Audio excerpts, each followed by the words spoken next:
بسم اللہ الرحمن الرحیم۔ بسم اللہ الرحمن الرحیم۔ السلام علیکم ورحمۃ اللہ وبرکاتہ۔ عزیز طلبہ، آج الفوز الکبیر فی اصول تفسیر کا سبق نمبر 152 ہے، اور اس سبق کے اندر ہم اعجاز قرآنی کا پہلا جوہری سبب پڑھیں گے۔ منہا الاسلوب البدیع لأن العرب كانت لهم عدة میادین یرکزون فیہا جواد البلاغہ ویتسابقون فیہا مع اقرانہم علی وہی القصائد والخطب والرسائل والمحاورات، ولم يكونوا يعرفون غیر هذه الاصناف الاربعہ، ولم يكن عندهم قدرة على ابداع اسلوب سواها، فابداع اسلوب غیر اسالیبہم علی لسان النبی الامی صلی اللہ علیہ وسلم عین الاعجاز۔ اس کا ترجمہ یہ ہے، ان میں سے یعنی ان وجوہ اعجاز قرآنی میں سے کلام کا نرالا اسلوب ہے، الاسلوب البدیع کلام کا نرالا اسلوب ہے۔ لأن العرب كانت لهم عدة، کیونکہ عربوں کے یہاں چند معلوم میدان تھے، یرکزون فیہا جواد البلاغہ، جن میں وہ بلاغت کے گھوڑے دوڑاتے تھے، ویتسابقون فیہا مع اقرانہم، اور معاصرین سے مقابلے میں جو ہے وہ سبقت لے جاتے تھے، علی وہی القصائد والخطب والرسائل والمحاورات، وہ قصیدے، خطبے، رسائل اور محاورات کے ذریعے سے سبقت لے جانے کی کوشش کرتے تھے۔ وَلَمْ يَكُونُوا يَعْرِفُونَ هَذِهِ الْأَصْنَافِ الْأَرْبَعَةِ، اور وہ لوگ ان چار اسلوب کے علاوہ کسی اور اسلوب سے متعارف نہیں تھے۔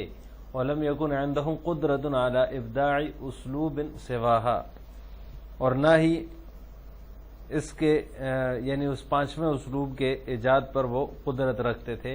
فَإِبْدَاعُ أُسْلُوبٍ غَيْرَ أَسَالِيبِهِمْ عَلَى لِسَانِ النَّبِيِّ الْأُمِّيِّ صلی اللہ علیہ وسلم عَيْنُ الْإِعْجَازِ، لہٰذا ان کے اسلوبوں کے علاوہ کسی اور اسلوب کی ایجاد آپ صلی اللہ علیہ وسلم کی زبان مبارک پر، جبکہ آپ صلی اللہ علیہ وسلم امی ہے، عین الاعجاز عین اعجاز ہے، یعنی یہی اس کے اعجاز معجز ہونے کی دلیل ہے۔ یہاں سے مصنف رحمہ اللہ تعالی اعجاز قرآنی کے 5 اسباب کا ذکر کر رہے ہیں، جن میں سے آج کے سبق میں ہم پہلے سبب کی تفصیل پڑھیں گے، یعنی وجوہ اعجاز جو ہیں ان کے اعجاز قرآنی جو ہے اس کی 5 وجوہ ہیں یا 5 اسباب ہیں، جن کو مصنف رحمہ اللہ تعالی یہاں سے ذکر کر رہے ہیں۔ تو ان میں سے سب سے جو پہلا سبب ہے آج کے سبق میں ہم اس کی تفصیل پڑھیں گے۔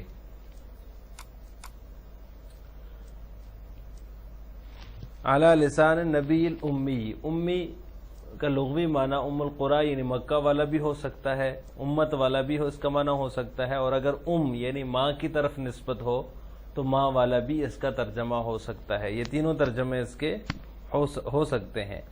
حاصل ان تینوں کا ایک ہی ہوگا کہ جس نے کسی کے سامنے زانو تلمذ طے نہ کیا ہو، یعنی آپ صلی اللہ علیہ وسلم کو امی اس لیے کہا جاتا ہے کہ آپ صلی اللہ علیہ وسلم نے کسی کے سامنے زانو تلمذ طے نہیں کیا، کسی کی شاگردی اختیار نہیں کی، کیونکہ بچہ ماں کے پیٹ سے پیدا ہوتا ہے تو وہ کسی کا شاگرد نہیں ہوتا، اور مکہ عربی باشندوں کا بھی، مکہ کے عربی جو باشندے تھے ان کا بھی یہی حال تھا۔ لیکن آپ صلی اللہ علیہ وسلم کا کمال اور امتیاز یہ تھا کہ جن علوم و معارف اور حقائق و اسرار کا فیضان آپ صلی اللہ علیہ وسلم کی ذات اقدس سے ہوا، کسی مخلوق کا حوصلہ نہیں کہ اس کا عشر عشیر پیش کر سکے، یعنی آپ صلی اللہ علیہ وسلم کی زبان مبارک سے جن علوم و معارف اور حقائق و اسرار کا فیضان جاری ہوا، اور آپ صلی اللہ علیہ وسلم کی ذات اقدس سے وہ فیض پھیلا، وہ کسی اور مخلوق میں اس کا عشر عشیر، کچھ ادنا سا درجہ بھی، کوئی ادنا سا حصہ بھی جو ہے وہ کسی اور مخلوق سے جو ہے وہ جاری نہیں ہوا، اور نہ ہی کسی مخلوق میں اس کا حوصلہ ہے کہ وہ اس کا عشر عشیر بھی پیش کر سکے۔ لہذا امی جو ہے وہ کہلائے گا جس نے کسی کے سامنے زانو تلمذ طے نہ کیا ہو، یعنی کسی کی شاگردی اختیار نہ کی ہو. آپ صلی اللہ علیہ وسلم نے اس کے باوجود جو ہے وہ جن علوم و معارف کا اور جن حقائق و اسرار کا جو ہے وہ فیضان آپ صلی اللہ علیہ وسلم سے جاری ہوا، یہ بھی ایک کمال اور امتیاز ہے آپ صلی اللہ علیہ وسلم کا. منہا الاسلوب البدیع، یہاں سے مصنف رحمہ اللہ تعالی پہلی وجہ اعجاز کا بیان شروع کر رہے ہیں کہ جو اعجاز قرآن کے معجز ہونے کی جو پہلی وجہ ہے، جو پہلا سبب ہے، وہ اسلوب بدیع ہے یا جدید اسلوب. اسلوب بدیع یا جدید اسلوب، اسلوب بدیع ہی کو جدید اسلوب کہا جاتا ہے. اس کی تفصیل یہ ہے کہ اہل عرب کے ہاں ادب اور بلاغت میں برتری کا اظہار 4 طریقوں پر رائج تھا، یعنی جن طریقوں سے وہ برتری کا اظہار کرتے تھے وہ 4 طریقے تھے اہل عرب کے ہاں ادب اور بلاغت کے اندر. ان میں سے پہلا طریقہ قصائد کا تھا، دوسرا طریقہ خطبے تھے، اور تیسرا مراسلات، اور چوتھا محاورے یعنی باہمی گفتگو. محاورے سے مراد باہمی گفتگو. انہی اسالیب اربع میں وہ باہمی مقابلے کیا کرتے تھے اور اپنی زور آزمائیاں ان کی انہی 4 جو ہے وہ طریقوں کے مطابق ہوتی تھی. فصاحت و بلاغت کے ادبی جواہر پاروں کی نمائش کے لیے ان کے ہاں بڑے بڑے میلے لگتے تھے، اور ان میلوں کے اندر وہ انہی 4 طریقوں سے اپنی برتری کا اظہار کرتے تھے. اپنے مخالف کے اوپر جو ہے وہ اپنی برتری کا اظہار فصاحت اور بلاغت میں، ادب میں، وہ ان 4 طریقوں سے کیا کرتے تھے. اور یہ جو ایک دوسرے کے اوپر برتری کا اظہار تھا وہ ادب عربی کے اندر کمال و عروج کی انتہائی حدوں کو چھو رہا تھا، یعنی انتہائی اعلیٰ درجے کی جو آخری حد ہوتی ہے اس کو چھو رہا تھا.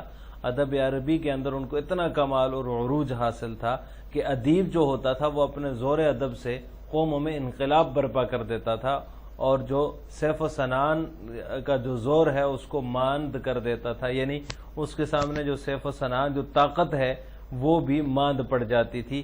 جب کوئی ادیب جو ہے وہ اپنے جو ہے وہ زور ادب سے کوئی کلام پیش کرتا تو اس کلام سے جو ہے وہ اس کے اندر قوموں کے اندر انقلاب برپا ہو جاتا تھا، اتنا اس کا اثر ہوتا تھا. لیکن ان تمام تر صلاحیتوں کا جو محور تھا وہ یہی 4 اسلوب تھے. 5واں طرز اسلوب یا کا کسی کو کوئی وہمہ بھی نہ ہوتا تھا، یعنی 5واں ان 4 طریقوں کے علاوہ کوئی 5واں طریقہ اختیار کیا جائے اس کا کسی کو وہم و گمان بھی نہیں ہوتا تھا.